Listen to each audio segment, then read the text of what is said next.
Hello friends, स्वागत है आपका आपके अपने ही चैनल मोजो कटा टेक पे। आज की वीडियो का जो हमारा टॉपिक है वो है टाटा BS6 कमिंस फेस 2, जिसे OBD2 भी बोलते हैं। इसमें ड्राइवर का ये कहना है कि जब भी मैं बैक गियर लगाता हूँ मेरा एक्सीलेटर काम छोड़ जाता है, एक्सीलेटर गाड़ी नहीं लेती है। तो इस गाड़ी के अकॉर्डिंग ड्राइवर का जो कहना है कि मैंने पूना के किसी कंपनी का बता रहे थे कि वहाँ पर भी मैंने चेक करा है और मुझे वहाँ पर डैशबोर्ड उतार के चेक करने के लिए बोला है, बट मुझे वहाँ पर पसंद नहीं आया काम, इसलिए मैं वहाँ से आपके पास जहाँ पर लेके आया हूँ, तो आप ही इस गाड़ी को देखिए। तो जब हमने उससे ऐसे पूछा कि फिर आप वहाँ से यहाँ तक किस प्रकार लेके आए, तो उनका ये कहना है कि जब मैं बैक गियर लगाता हूँ तब भी एक्सीलेटर छोड़ती है, बाकी अगर बैक गियर ना लगा के जिस भी गाड़ी में चलाते हैं हमारी गाड़ी में मुझे कोई ऐसी प्रॉब्लम नहीं आती है। हाँ, रनिंग गाड़ी में कभी चेक लैंप आ जाती है और चली जाती है, बाकी मुझे ऐसी कोई प्रॉब्लम नहीं है। तो मैं वहाँ से जिस भी होटल वगैरह पे भी रुका हूँ, मैंने कोशिश ये की है कि मुझे बैक गियर का इस्तेमाल ना करना पड़े, तो मैं इस प्रकार से गाड़ी को यहाँ पर लेके आया। तो चलिए देखते हैं ऐसी क्या गाड़ी में प्रॉब्लम है कि बैक गियर लगाने के बाद में एक्सीलेटर छोड़ रही है। तो सबसे पहले हम लैपटॉप कनेक्ट करते हैं, देखते हैं हमें फॉल्ट कोड क्या क्या देखने को मिल रहा है, क्योंकि जैसा कस्टमर कह रहा है कि चेक लैंप आ रही है और जा रही है, तो वो भी देखते हैं। और बैक गियर लगाने के बाद एक्सीलेटर क्यों नहीं ले रही है, क्या बैक गियर का हमारा वायर और एक्सीलेटर का वायर कहीं शॉर्ट हो रहा है, तो ये सारी चीज़ें इन्वेस्टिगेशन करनी पड़ेंगी। सबसे पहले हम लैपटॉप कनेक्ट करते हैं और देखते हैं हमें फॉल्ट कोड क्या क्या देखने को मिलता है, उसी के अकॉर्डिंग हम हमारे काम को स्टेप बाय स्टेप आगे बढ़ाएंगे। आगे बढ़ने से पहले अगर आपको ये वीडियो पसंद आती है तो वीडियो को लाइक ज़रूर कर दीजिएगा, क्योंकि हम बहुत ही मेहनत करके आपके लिए इस प्रकार से अच्छी अच्छी वीडियो बनाने की कोशिश करते हैं, जिससे आपको नई नई जानकारियाँ मिल सके। हम पूरी कोशिश करेंगे जो भी इस गाड़ी में हमें प्रॉब्लम मिलता है आपको अच्छी तरह चीज़ों को समझाने का। फिर भी अगर आपके दिल में कोई डाउट रहता है तो आप कमेंट सेक्शन में हमसे बात कर सकते हैं। आप स्क्रीन के ऊपर नंबर देख रहे हैं, इसके ऊपर भी आप हमसे डायरेक्टली इस मैटर में बात कर सकते हैं। अगर आप हमसे परमानेंट ही जुड़ना चाहते हैं या हमारी मेंबरशिप प्लान लेना चाहते हैं, इसके बारे में मेंबरशिप प्लान हमारा क्या है, किस प्रकार से क्या होता है, अगर इसके बारे में भी आपको जानकारी लेनी है तो आप इस नंबर पे हमसे संपर्क कर सकते हैं। तो चलिए देर ना करते हुए वीडियो को स्टार्ट करते हैं, गाड़ी के पास चलते हैं, लैपटॉप को हम कनेक्ट कर लेते हैं। तो हमने ये गाड़ी के साथ में लैपटॉप को कनेक्ट कर लिया है और चलिए हम फाल कोड पे नज़र मार लेते हैं। तो पहला फाल कोड है 0234 है, ये हमारा एक्सीलेटर का है, 2 बार इनएक्टिव में है। और 7325 है, इनएक्टिव में है, 1 बार है, इसका तो कोई मैटर नहीं है। 1241 7 बार आया हुआ है एक्सीलेटर के 2 नंबर सेंसर का है। 1696 मेन हमारा फॉल्ट कोड यही है, मतलब हमारी 5 वोल्ट सप्लाई कहीं पे शॉर्ट हो रही है अगर ये हमारा ये 1696 फॉल्ट कोड आया है तो। उसके अलावा हमें 2412 जो दिखाई दे रहा है फैन का, तो अगर हमारा 1696 आया है तो जाहिर सी बात है हमारी, क्योंकि हमारी 5 वोल्ट सप्लाई इसमें भी आती है तो ये भी आएगा ही साथ में। उसके अलावा हमें जो दिखाई दे रहा है 3572 दिखाई दे रहा है, तो हमारे अगर 1696 आया है तो इसमें भी हमारा वही 5 वोल्ट सप्लाई जाती है, तो ये भी हमारा कोड आएगा ही। इसके अलावा अगर हम नीचे करेंगे तो ऐसा कोई और मेजर फाल कोड नहीं है, तो हमें मेन 1696 फाल कोड के ऊपर ही काम करना पड़ेगा, कि मतलब हमारी 5 वोल्ट सप्लाई ही कहीं पे शॉर्ट हो रही है, इसलिए हम वहां पर जब देख रहे हैं, जब हम बैक गियर लगा रहे हैं तो हमारी यहाँ पर 5 वोल्ट सप्लाई जा रही है तो पंखे में भी जाएगी, जाहिर सी बात है, क्योंकि वो सारा वायर है तो एक ही ना। तो शॉर्ट कहीं पे भी हो तो हमारा हर जगह 5 वोल्ट सप्लाई, जहाँ जहाँ ये 1696 की ये सेंसर सप्लाई सर्किट की जहाँ जहाँ भी हमारे 5 वोल्ट सप्लाई जाएगी हर जगह से ही हमारा करंट चला जाएगा। तो अगर हम इस पर डबल क्लिक करेंगे, इसका फिर वही मैटर है कि कमिंस को अपडेट करना पड़ेगा, जबकि हमारा सॉफ्टवेयर अपडेट है, लेकिन अभी इसके ऊपर हमारा कोई भी डायग्राम दिखाता नहीं है। चलिए कोई बात नहीं, हमने ऑलरेडी 1696 के ऊपर वीडियो बनाई हुई है, हम अपनी वो वीडियो खोल लेते हैं और उसमें डायग्राम के हिसाब से हम वायरिंग को चेक करेंगे। तो चलिए एक बार हम वो अपनी वीडियो को खोल लेते हैं।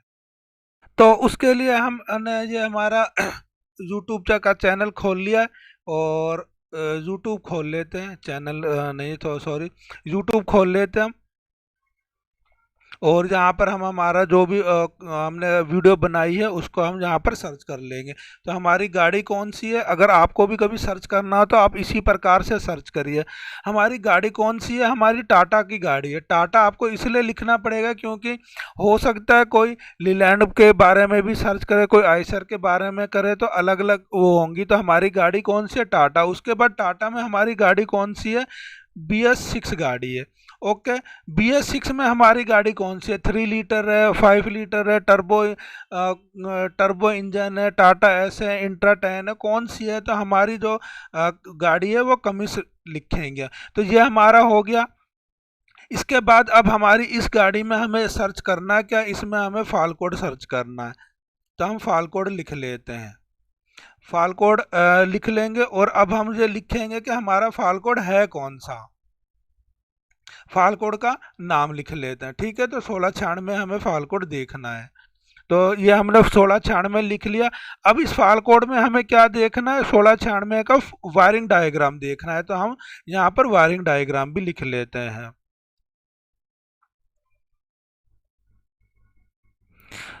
तो वायरिंग डायग्राम हम ये लिख लेते हैं। ओके, ये लिख लिया। और अब हम इसे सर्च कर लेते हैं। तो हमें जो भी हमारी वीडियो हमने बनाई होगी वो हमारे सामने आ जाएगी। तो ये देखिए इजीली आपके सामने, यहाँ पर आपको सामने दिखाई दे जाएगा टाटा BS6 है हमारी, और 1696 फाल कोड के ऊपर डायग्राम है वो भी दिया हुआ है। और भी अगर आप नीचे लेंगे तो आपको और भी 1696 संबंधित फाल कोड दिखाई दे जाएंगे। और जैसा कि हमने अब उसमें देखा था, सेंसर सप्लाई सर्किट 5 जो आया था, उस पर भी हमने वीडियो ऑलरेडी बना रखी है। तो हम इसी को ही खोल लेते हैं एक बार। तो ये एक बार जब चलने लग जाएगा तो आगे हम इसके डायग्राम के ऊपर चलेंगे और वहाँ का एक बार स्क्रीनशॉट ले लेंगे ताकि हमें काम करते टाइम ऐसी कोई प्रॉब्लम ना आए। तो एक बार ये एडवर्टाइज खत्म हो जाए उसके बाद हम इसको पहले तो हाई रेगुलेशन में करेंगे ताकि हमें वीडियो साफ दिखाई दे जाए। उसके बाद हम आगे वो करेंगे। मसाले की घंटी बजेगी। Nowadays, to keep your health charged, along with स्वागत है आपका आपके अपने ही चलिए हमारे वो खत्म हो चुके हैं और अब हम एक बार इसको म्यूट कर लेते हैं। अब हम सबसे पहले इसको हाई रेगुलेशन पे कर लेते हैं और ये ऑलरेडी हाई उस पे है। और अब हम इसे थोड़ा सा आगे कर लेते हैं। तो जहाँ पर हम पूरा डायग्राम बताया हुआ है इसे हम पूरा स्क्रीन पे ले लेते, फुल स्क्रीन पे ले लेंगे। और जो अब हमें यहाँ पर बताया जा रहा है इसको थोड़ा सा नीचे सरकाते हैं। तो हमारी जो ये 5 वोल्ट सप्लाई है वो हमारे एक्सीलेटर के डी में भी जाएगी और हमारे टी में प्रेशर सेंसर के 3 नंबर पे जाएगी, पंखे में जाएगी, डोजिंग वाल पे जाएगी और डीपी सेंसर के ऊपर 5 वोल्ट सप्लाई जाएगी। तो हमें यही चीज़ें देखनी पड़ेंगी कि हमारी 5 वोल्ट सप्लाई कहाँ पर शॉर्ट हो रही है। तो इसका हम स्क्रीनशॉट ले लेते हैं और एक्सीलेटर के डी पे चेक करते हैं, क्योंकि बैक गियर लगाने के बाद कस्टमर का जो कहना है कि मेरी 5 वोल्ट सप्लाई काम नहीं कर रही है, एक्सीलेटर छोड़ रहे हैं। तो हम जाएं डी के ऊपर ही बैक गियर लगा के डी के ऊपर ही हम 5 वोल्ट सप्लाई चेक करेंगे। बाकी हमें अगर जहाँ कुछ नहीं मिलता है तो बाकी चीज़ों पे हम नज़र मारेंगे। तो सबसे पहले हम यहीं पे ही चेक करेंगे। तो चलिए इसका स्क्रीनशॉट ले लेते हैं और गाड़ी के पास लैपटॉप को तो डिस्कनेक्ट करते हैं और हम गाड़ी को अब इस डायग्राम के हिसाब से चेक करते हैं। अगर हम देखेंगे तो हमारे ये सारी लाइटें स्टैम्प भी ब्लिंक कर रही हैं, ये स्टॉप लैंप और ये सब आया हुआ है। अभी हमारी गाड़ी आप देखेंगे तो न्यूट्रल में है और स्टैम्प हमारे इसके अंदर 5 वोल्ट सप्लाई आ रही है। लगा के रखना आप एक बार। और हम इसको बैक गियर में लगाते हैं गाड़ी को। ये हमारा देखिए रिवर्स गियर लगा दिया हमने और यहाँ पर अगर हम देखेंगे तो हमारा वोल्टेज नहीं आ रहा है। हम एक बार इसका न्यूट्रल करते हैं। ये हमने गाड़ी को न्यूट्रल कर दिया, ये हमारी गाड़ी न्यूट्रल हो गई है। और अब देखेंगे तो हमारा 5 वोल्ट सप्लाई आने लग गई है। मतलब हमारे एक्सीलेटर की वायरिंग कहीं ना कहीं ऐसा लग रहा है कि बैक गियर के साथ में शॉर्ट हो रही है। तो इसके लिए हम ये काम करते हैं, आगे से एक बार कनेक्शन हटा के और फिर चेक करते हैं। ये हमारे टेल लैम्प के सारे कनेक्शन हैं जिसमें ABS और टेल के होंगे। इन सारे कनेक्शनों को खोल दो एक बार। हम ये डिसाइड करते हैं, पहले देखते हैं कि हमें डैशबोर्ड के अंदर देखना है या पीछे कहीं पे देखना होगा, क्योंकि यहाँ से बैक गियर के सारे कनेक्शन लगभग हट जाएंगे, ना तो उसमें करंट जाएगा ना हमारा अर्थ वहाँ से जो करंट आएगा और जाने वाला सारे हो गए हैं। इसे भी खोलिए, सिंगल पिन वाला है। ये कौन सा है? ये अच्छा, ये तो हॉर्न का। चलिए इसे लगे रहने। तो हमने टेल के ये सारे कनेक्शन हटा दिए हैं, लेकिन जो हमारे इशू वगैरह में जा रहे हैं तो ये हमने ये J1 और 2 वाला कपलर है, ये हमने लगा रखा है लेफ़्ट साइड से। ये हमने सारे कनेक्शन हटा दिए और अब हम चेक करते हैं। तो अब हमारी अगर N की लाइट देखेंगे तो अब नहीं आ रही है, क्योंकि हमने टेल के सारे कनेक्शन हटा दिए हैं। तो बैक गियर के साथ में हमारा न्यूट्रल वाला भी कनेक्शन हट ही जाएगा, जाहिर सी बात है, इसलिए हमारा N नहीं आ रहा है। लेकिन अभी हम देखते हैं हमारा 5 वोल्ट सप्लाई तो आ रहा है। तार को सही लगा के रखो, हिल क्यों रहा है वो। और अब हम बैक गियर लगाते हैं एक बार। ये हमने बैक गियर लगा लिया, और अगर हम देखेंगे तो हमारा यहाँ पर वोल्टेज चला गया। एक बार हम न्यूट्रल करते हैं इसे, तो ये हमारा देखिए वोल्टेज वापसी आ गया। मतलब हमारा है तो कहीं डैशबोर्ड के अंदर तो नहीं है, क्योंकि डैशबोर्ड के अंदर हमारा जो भी मैटर है उसका कनेक्शन हमने हटा दिए हैं। इसका मतलब है हमारा कहीं ना कहीं पीछे ही शॉर्ट हो रहा है। तो चलिए इन्वेस्टिगेशन करते हैं और देखते हैं कहाँ पर है। भाई एक काम करो, हम एक काम करते हैं, ये बैक गियर का स्विच निकालिए और इसको इस वायर से ना एक बार बाईपास करिए।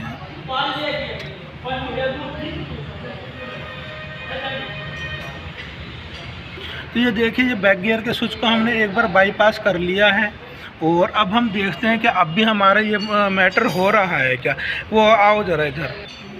इसे हमने अब बैक गियर को डायरेक्ट करा है, तो अब तो करंट आ रहा है। पहले तो जा रहा था ना, आपने 2 बार चेक करा है और डायरेक्ट करने के बाद आ रहा है। चलिए एक काम करिए, आगे से कपलर लगाइए। आइए, आओ, ये कपलर सारे वापसी लगाइए। तो यहाँ पर हमने उसको एक बार डायरेक्ट करा है। अब हमने सारे कपलर को रिटर्न लगाते देखते हैं, हो सकता है कहीं कहीं तो वायरिंग शॉर्ट नहीं हो रही है, जो कपलर हटाने लगाने से वो दूर हो गई हो। तो एक बार चेक करते हैं हम।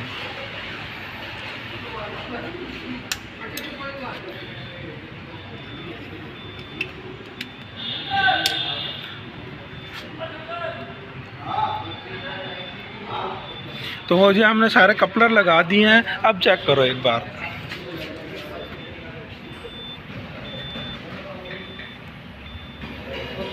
अब भी आ रहा है, हमने सारे कनेक्शन भी हटा दिए हैं।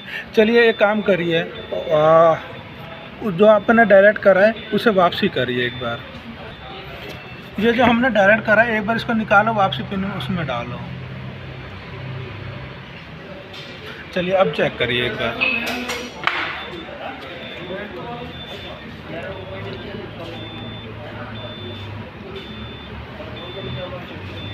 ओके, अब भी आ रहा है। अब एक काम करिए, गाड़ी अभी न्यूट्रल में है क्या?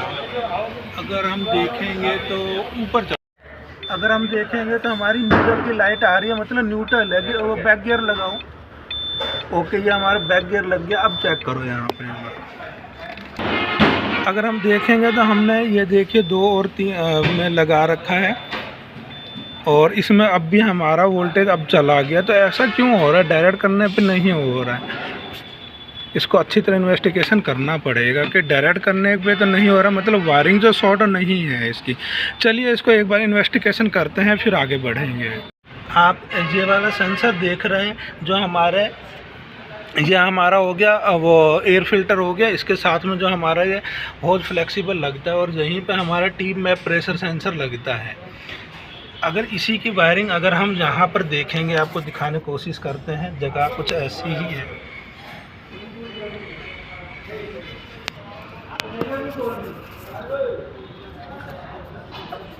अगर आप यहाँ पर देखेंगे तो ये वायर रगड़ खा रहा है। ये हुआ क्या है, जो यहाँ पर रखा हुआ है, और जब हम बैक गियर लगाते हैं ना, ये नीचे जाता है। लो अजरू भाई, बैक गियर लगाना। ये देखिए, बैक गियर में रहने देना 1 मिनट। अगर आप देखेंगे तो यहाँ पर ये शॉर्ट हो रही है वायरिंग। बैक गियर हटाओ, ये देखिए ये दूर हो गया है और आप क्लियर देख सकते हैं। लगाओ वापसी बैक गियर, ये देखिए। तो ये इसी वजह से यहाँ पर जैसे बैक गियर लगाते हैं और ये नीचे पत्ती आ गई है और ऊपर से ये शॉर्ट हो रहा है, तो हमारा जहाँ की 5 वोल्ट सप्लाई शॉर्ट हो रही है, इसलिए हमारा एक्सीलेटर में भी 5 वोल्ट सप्लाई मिस हो रही थी। इसका कपलर निकालने के लिए ये 1 2 10 नंबर के बोल्ट होते हैं, ये जाली साइड में हो जाती है तो कपलर इजीली बाहर निकल जाता है। क्योंकि हमें एक तो ये शॉर्ट है, इसे भी करना पड़ेगा और इसे थोड़ा सा यहाँ से दूर भी करना पड़ेगा ताकि ये दोबारा शॉर्ट ना हो। तो एक बार कपलर निकाल के वायरिंग को बाहर निकाल लेते हैं। अगर आपसे ये कपलर थोड़ा मुश्किल निकलता हो तो आप पूरा सेंसर ही खोल के बाहर निकाल लीजिए इस प्रकार से, तो आपको कपलर देखने में इजीली हो जाएगा कि किस प्रकार से निकलेगा। तो कपलर निकालने की भी ज़रूरत नहीं है, इजीली निकल जाएगा ये। चलो वहाँ से भी बाहर निकालो उसको। देखेंगे तो ये हमारी जो वायरिंग है ये शॉर्ट हो रही थी। चलिए इस पे हम टेप कर देते हैं, कोई वायर कटा तो नहीं है ना, कट कर अलग तो नहीं है, ऐसे शॉर्ट ही हो रहा था। तो ये हमने पूरी प्रॉपर कर दिया है, इसको यहाँ के साथ बांधा है। जो हमारे जो कंप्रेसर में पाइप जाता है तो ये गर्म भी नहीं होगा। और नीचे हमने यहाँ इसको प्रॉपर घुमा के यहाँ से इस प्रकार लगाया है ताकि अब ये उसके साथ में शॉर्ट नहीं होवे दोबारा। तो फ्रेंड, जैसा कि आपने वीडियो में देखा है कि हमारा टी मैप प्रेशर सेंसर में जो 5 वोल्ट सप्लाई होती है, जैसे हम बैक गियर लगाते थे वहीं लीवर के ऊपर ही हमारा वायर पे दबाव पड़ता था, शॉर्ट हो रहा था, जिसकी वजह से हमारी 5 वोल्ट सप्लाई शॉर्ट हो रही थी। इसीलिए हमारा 16 में फॉल्ट कोड आ रहा था। क्योंकि अगर जैसा कि हमने डायग्राम में भी बात करी थी, अगर हमारा 5 वोल्ट सप्लाई कहीं भी शॉर्ट होगा तो वो यानी करंट ड्रॉप हो जाएगा, वो ना एक्सीलेटर में जाएगा ना बाकी चीज़ों में जाएगा, कहीं भी नहीं जाएगा। इसलिए जैसे वो बैक गियर लगाते थे उस वायर के ऊपर एक दबाव पड़ जाता था, दबाव से वायर दब जाता था और हमारा 5 वोल्ट सप्लाई परमानेंट ही शॉर्ट हो जाती थी, जिसकी वजह से गाड़ी को एक्सीलेटर देते थे क्योंकि वहाँ 5 वोल्ट सप्लाई ख़त्म हो रही थी एक्सीलेटर के ऊपर, इसलिए हमारा वहाँ पर रेस लेना ही छोड़ रहा था। तो आपके पास भी कभी इसी प्रकार की कोई गाड़ियाँ आए तो आप कस्टमर से पहले तसल्ली से पूछिए, हर चीज़ की जानकारी लीजिए कि ये प्रॉब्लम कब से आ रही है, क्या इसके अकॉर्डिंग आपने किसी कंपनी में चेक करवाया था या लैपटॉप लगवाया था, या आपने कहीं पे बहुत से ऐसे होते हैं जो वेल्डिंग भी करवा लेते हैं, हो सकता है कभी ऐसी भी गाड़ी की प्रॉब्लम आने को मिले। तो आप कस्टमर से भी जितना सवाल जवाब करेंगे उतना ही आपको गाड़ी को पकड़ने में ईजी होगा। उसके बाद जो आपको फॉल्ट कोड देखने को मिलते हैं आप उसको भी ध्यान से पढ़िए कि हमें उस फॉल्ट कोड में कहना क्या चाह रहे हैं। तो उसके बाद अगर आप ये चीज़ें सारी चीज़ों को मिला के समझ के जब काम करेंगे तो आप इजीली चीज़ों को पकड़ सकते हैं। तो ऐसी कोई ज़्यादा मुश्किल चीज़ें नहीं है। तो फ्रेंड, आज की वीडियो के लिए बस इतना ही। उम्मीद करता हूँ आज की वीडियो भी आपको पसंद आई। अगर वीडियो पसंद आए तो वीडियो को लाइक कीजिए, शेयर कीजिए। अगर आप चैनल पर नए तो चैनल को सब्सक्राइब जरूर कर दीजिएगा, क्योंकि हम इसी प्रकार की वीडियो बनाते रहते हैं। मिलते हैं नेक्स्ट वीडियो में किसी और टॉपिक के ऊपर। तब तक खुश रहिए और हमेशा कुछ ना कुछ नया सीखते रहिए।